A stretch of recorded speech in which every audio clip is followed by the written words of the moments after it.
sisters, allies, and loved ones. Welcome to As Told by Childless Women, an oral history talk show series that aims to usher our stories into the permanent archives where they have always belonged. I'm your host, Jobi Tyson, the founder of Tudum Global, a media platform for childless women. And when I first envisioned this series, I knew I wanted to take an active role in documenting the narratives of involuntary childless women and the childless experience.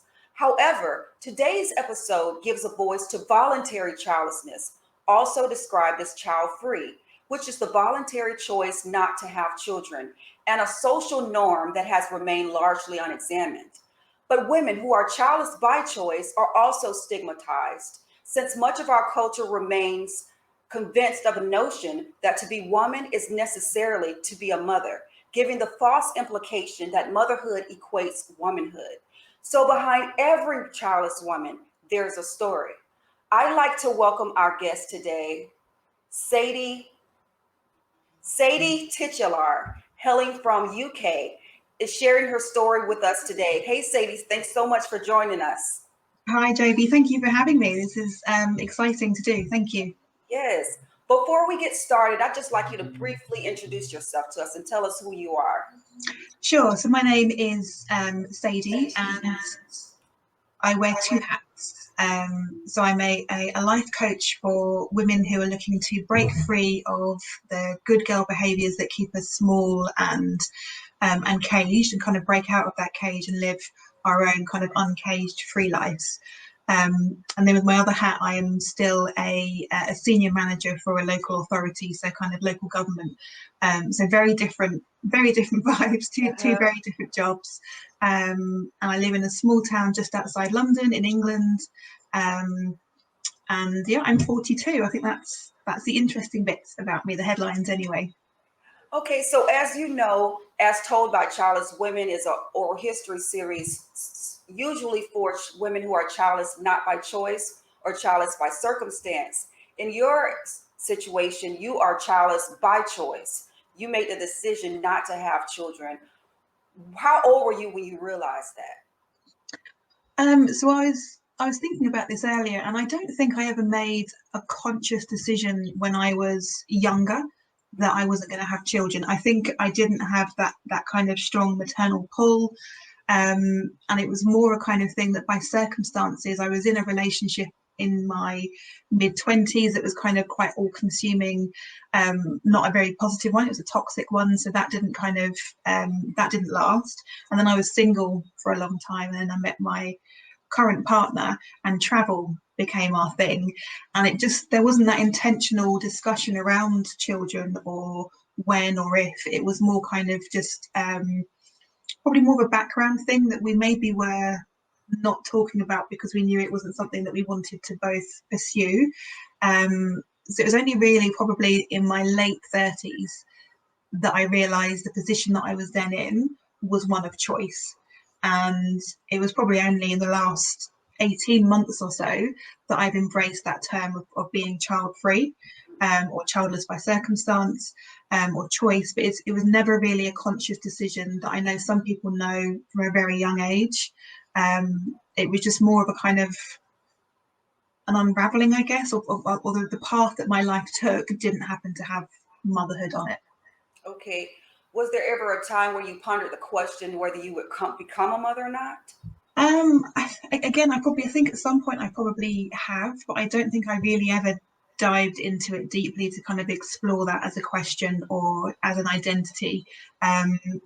Again, only in the really last kind of couple of years, where being in my late 30s, early 40s, it's not likely that would be something that I would be pursuing anyway. It's kind of that miss the boat kind of thing. If you've got to that age and you haven't had kids, is it likely that you're going to? So it was more kind of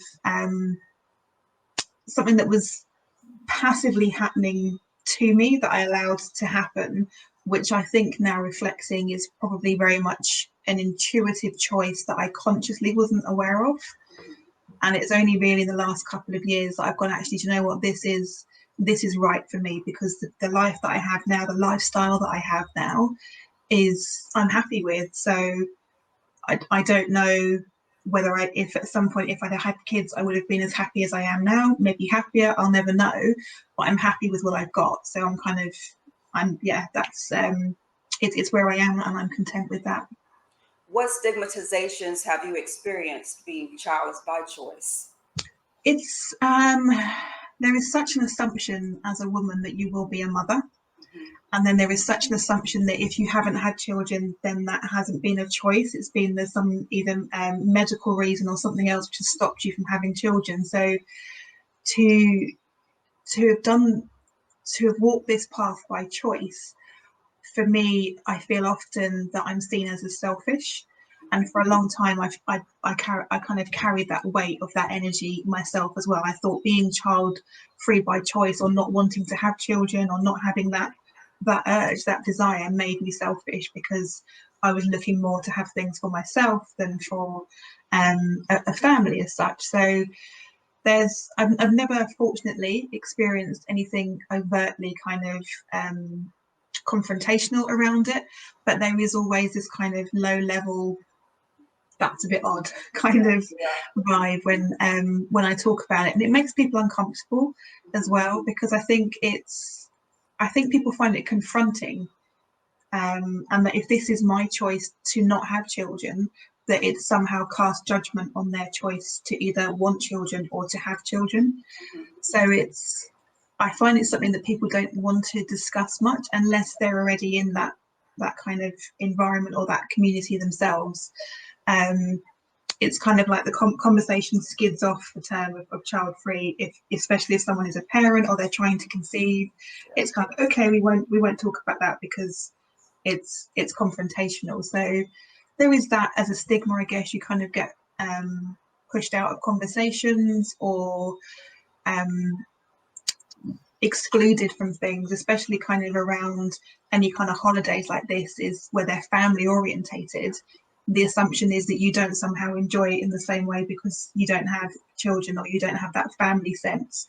Um, and especially in a work environment as well, an office environment, there's always the assumption that you will be available to cover if someone needs to go off to look after a child, for example. It's kind of, well, I've got my own things that I do as well, so are they not as important?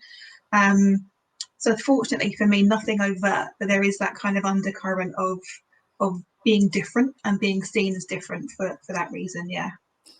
So when you're talking about the workplace and all of those stigmatizations that we experience, both child free by choice and childless women not by choice experience those similar stigmatizations. So that's why it was important for you and I to speak, so we can create a bridge and create a dialogue of togetherness, so we can show each other that we're more similar than we are different, as far as how society sees us. Mm. So when you were talking about you never had a maternal pull, what does that mean? Um, I guess I don't know what it feels like to want to have children. I know that's why it kind of it must be so heartbreaking for the sisters that I kind of have in the childless community who have tried to conceive, and that's not been successful one way or another. That's part of something that I can empathize with, but never understand that want to have children. I think for me, I see children in the same way that I see other adults. I don't have that same kind of need to nurture or look after in the same way. Like, I wouldn't kind of let them come to harm. I have three lovely nieces and a nephew who I adore, but I've never had that want or that need to have one of my own. For a while, that the partnership I mentioned, or the relationship I mentioned earlier, in my early 20s, he had a child from a previous relationship, and we would have her every other weekend. And that never felt like a kind of a natural thing for me. Like, we would go out, we would go to the park, we would go shopping, we would have fun, but I was always glad when she left, Yeah. which feels awful to say and admit, but I just never had that. It never made me broody. It never made me kind of want one of my own. It was kind of, she's here, it's fun, we can do fun things together, but then she goes home and it's great because I can have my own space back. So I guess I don't know what that pull Yeah. is. So when you consider yourself as what people call not a kid person?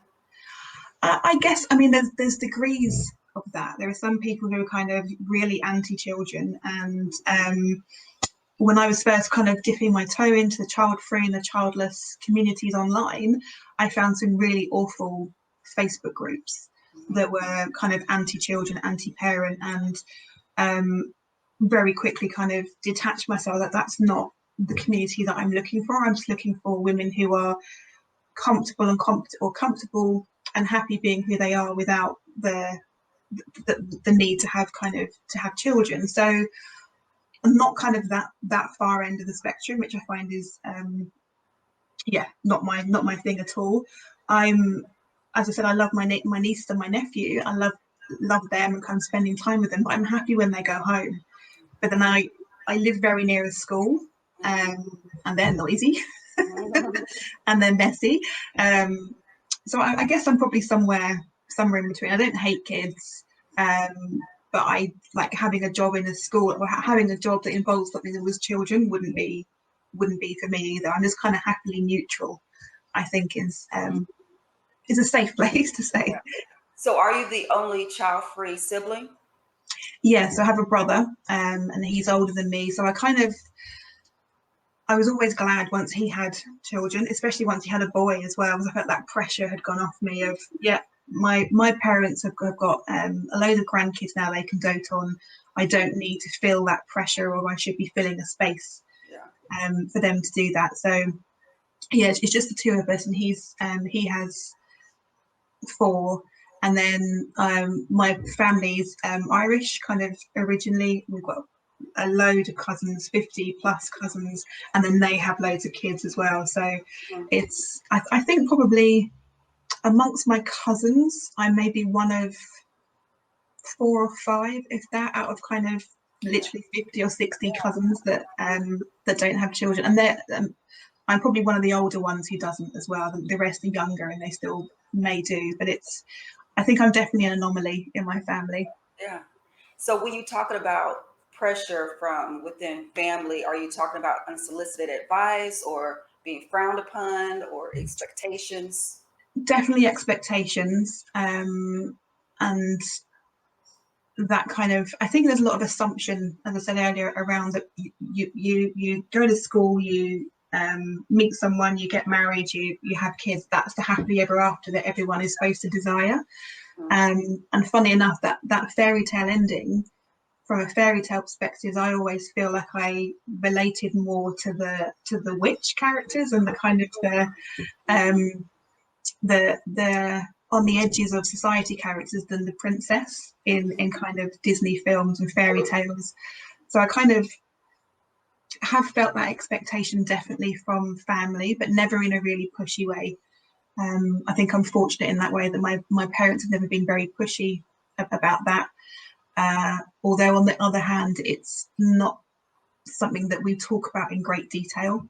We've never kind of sat down and said, look, this is a choice that I've made. It's just kind of an understanding that's evolved over time that actually Sadie isn't going to have children. Yeah. So I'm fortunate for that. It's from a friend perspective, it's cost me friendships. That's for sure. How so? So the friends that I went to school with, all had children, and it was especially that late 30s, 40s age where I started to kind of question, well, I'm definitely not going to be a mother, so who am I and what do I do? Once I started having those questions and kind of looking around a bit more and paying attention to people's roles and what we did and the assumptions and that kind of thing, that's when I kind of realized that I was more going through the motions with the friendships that I had rather than being really in invested relationships. And it was just, they were legacy things from a school time that we'd stayed friends. But I remember every time one of them saying that they were pregnant, my heart would sink. Especially the first one, I was like, oh, that's everything changing now. And things do change. And I don't hold that against them. That's kind of the natural course of their life. That's what they wanted for themselves. I hope that's what they wanted. But it definitely changes relationships once your friends have children in ways that aren't always not fixable, but aren't always kind of, you can't overcome them. So it's definitely cost me friendships. It's not in a kind of a confrontational way, but that drifting sense, and then no one's making the effort anymore, and then it's kind of that's what it becomes. So it's, yeah, at the core of it is that different identities of mother and not mother that I think is the root of it. Yeah. As a woman whose child is not by choice, I can certainly relate with that, with friendships drifting as your friends become mothers. But you said Yeah. that your heart would sink when they would be pregnant. What do you mean by that? Like in a sad way, or feeling that it's going to change? Yeah, it's kind of like that's everything's changing now, and the bonds that we have as the group that we have, it won't be the same, because there will always be this new thing that is there around the pregnancy, and then it will be the baby, and then it will be the child. And I guess what I miss most is, for me, it's like my friends, and this is only my perception of it, they would obviously feel very differently, but my perception was that their identity changed, and they stopped being the individuals that they were, and they became pregnant women, and then as an identity, and then their identity became mothers. Yeah. And somewhere within that was still the identity of who they were as individuals, but it just gets layered over with that other identity that I then can't relate to. So it Question: kind of, where do you fit in? Yeah. yeah, and suddenly their perspective changes, their context of the world around them changes, their priorities change. So it was, especially kind of when you're in your 20s, it's going out and having fun is kind of is what was a priority, and then that wasn't a priority for them. And then I was kind of, where do I compromise? And then, yeah, so it's kind of like a heart sinking, as in like everything's going to change now. And at that point, I guess, whilst I hadn't made my own choice to be child free, that feeling, I think I identify with. It wasn't kind of going to be on my path. So although I hadn't made that conscious decision at that time, there must have been something within me that knew, well, this isn't going to be our path. This is the point that things change. Do you feel that somehow you may also be childless by circumstance as well as childless by choice? Yeah, I think the choice bit is only something that I identify with more recently. I think the circumstance is more just the path that my life took didn't have children on it. I didn't seek out I didn't seek that out, and in the relationships that I was in, it wasn't a priority. So I didn't prioritize having children. I prioritized travel and getting to know people and getting to know myself over that. So I guess part of it is circumstance, but there is that, I think there is a kernel of choice in there, whether it was conscious choice or not. There was at some level there was, yeah. Okay. In this mother-centric society, existing as a child-free woman, have you ever been psychologically impacted by the societal pressures and expectations?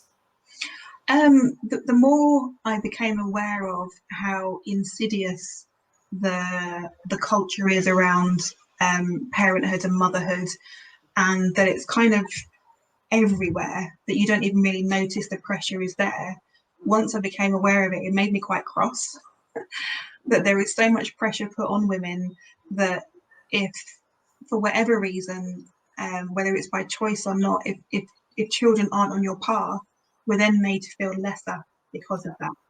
Um, and that makes me angry, because then it's kind of, you're not seeing the woman as that whole person. You're only seeing motherhood as the main function of a woman, which is just ridiculous. There's so much more that we're capable of, whether we have children or not.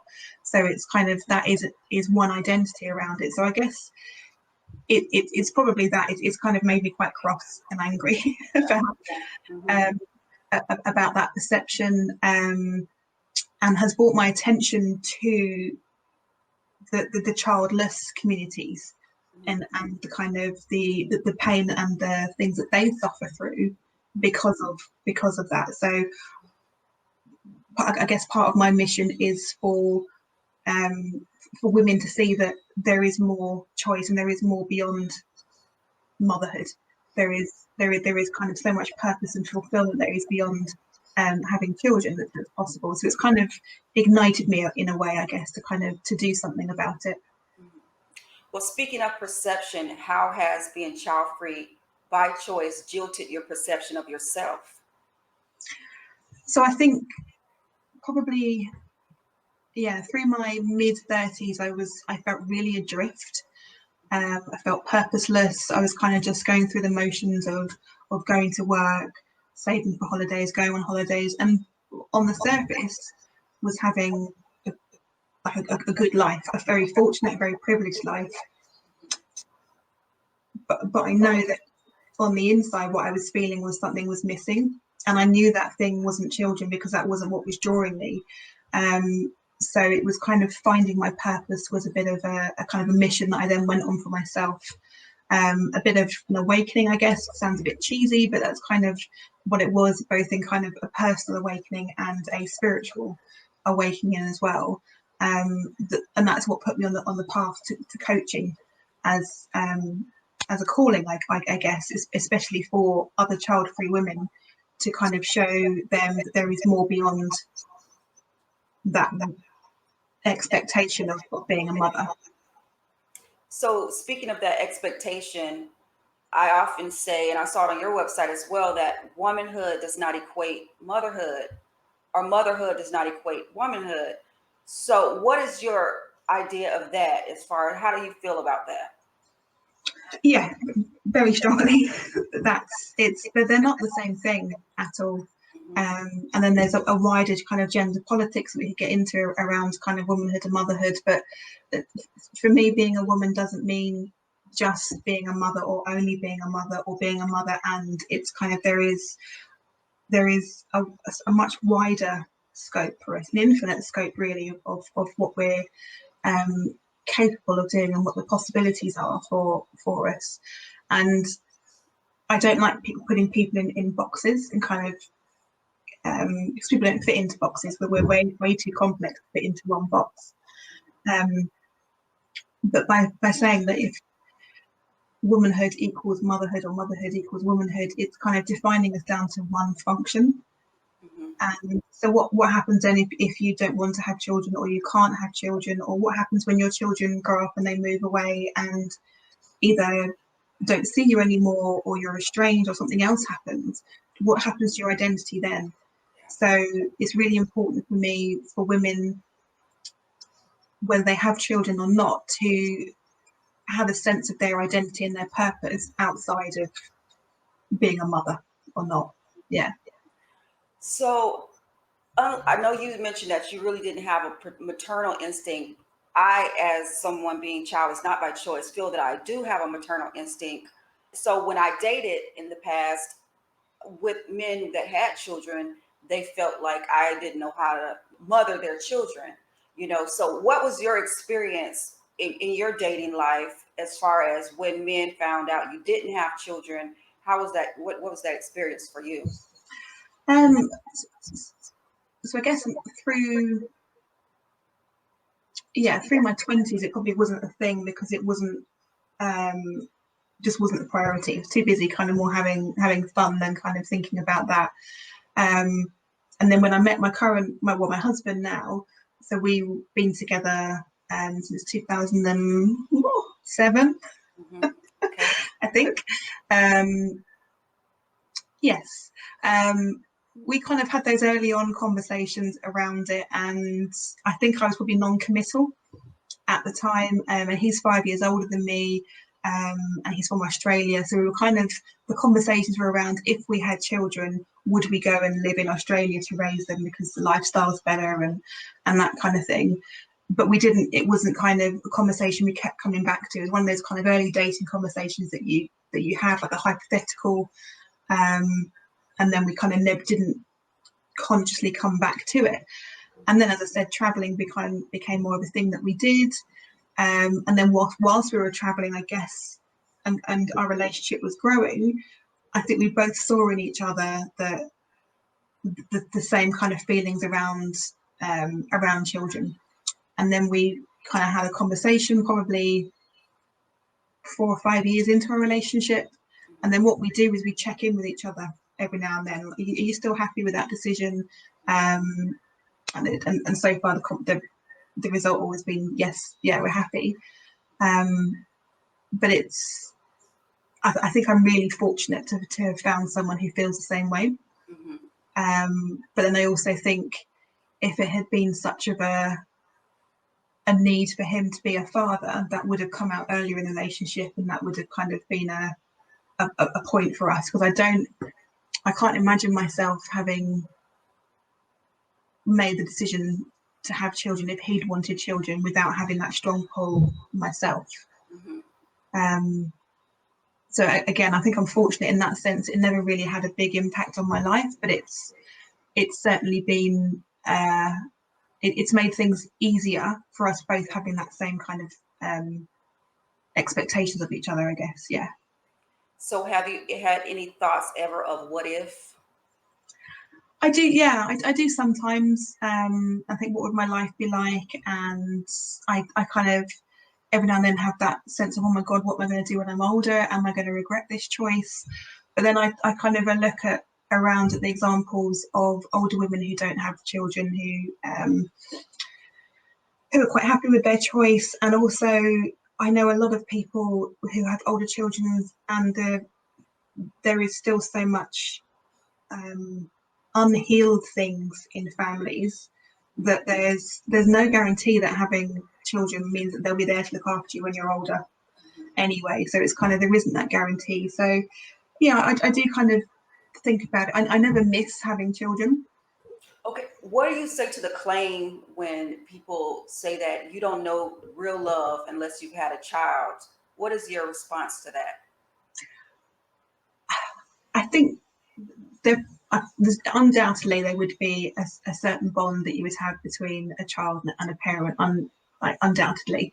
But I think love is whatever you experience for yourself, and you can't compare how you feel about someone, how someone else feel about someone else, whether that's another adult or kind of a parent-child situation. So like I know that I've known love, and so we have a cat called Murphy, who came in this morning from being out early, and he's been in a fight, and I know my heart feels broken. Oh goodness. Oh, no.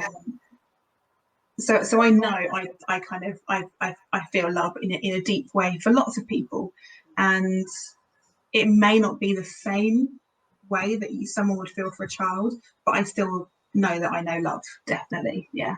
Absolutely. Looking forward, what brings you happiness?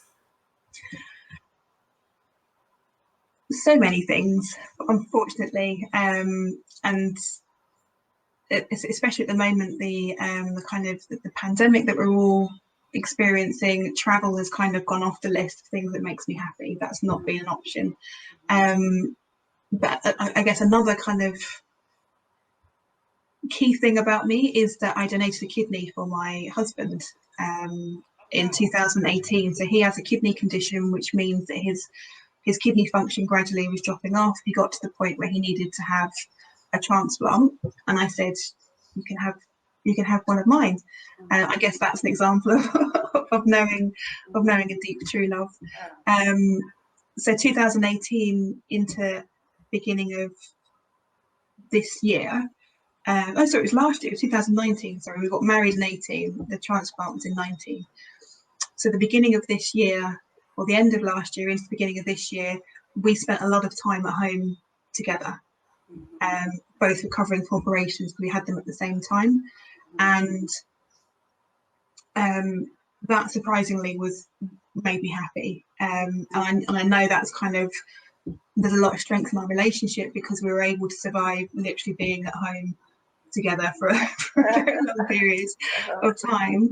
And then funny enough, it was repeated for the lockdown that we had in the UK, because Craig, after transplant, the drugs that he's now on means that he's extremely vulnerable. So he had to kind of shield at home, and I shielded at home with him. So again, we spent a very long period of time together at home. it made me happy. And finding other small ways, so going outside to our local park, being in nature makes me very happy. Exploring and deepening my spiritual practice, and especially at the moment, getting in contact with my Celtic roots, so my Irish heritage, and exploring that brings me joy.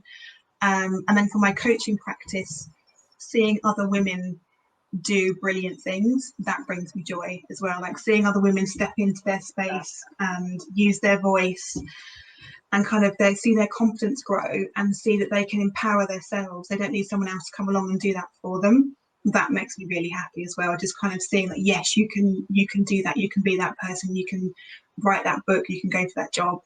That makes me happy as well. I definitely want to get into your life coaching business in a moment. But when I was browsing through your website, I saw that you mentioned one of life's biggest questions is who I am, who am I? One of life's biggest questions is who am I and what am I doing here? So what's your answer to that?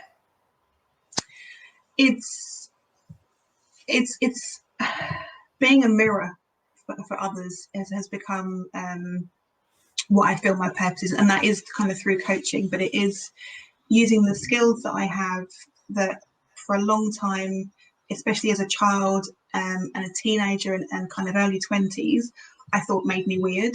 So my empathy, my sensitivity, my intuition, those things which aren't valued by a society that wants people to kind of fit into a certain mold, I now realise are a kind of a set of superpowers that I have, which I can use outside of my very corporate day job to do something which is aligned with my values. It's aligned with my kind of feminist beliefs about how I want to kind of see women taking up more space and using their voice more. And it's aligned with a kind of a soul purpose, I guess. And finding that was kind of what I did in my late 30s, of kind of going around in circles thinking, what am I here for? And then finding that time and space to be still and listen to my own intuition, and realize that the coaching thing just kept coming up as a calling. I thought, okay, fine, I'll do some training, that kind of thing.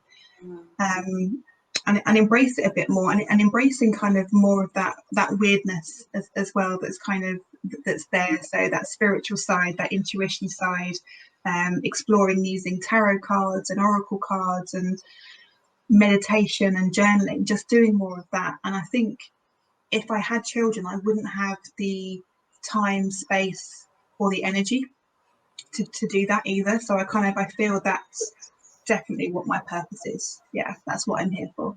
Okay, so speaking of purpose, tell us about this Curious Life Coaching. Yeah, so it's life coaching for women who are feeling that they want something more, are feeling that they are either stuck or trapped or held back.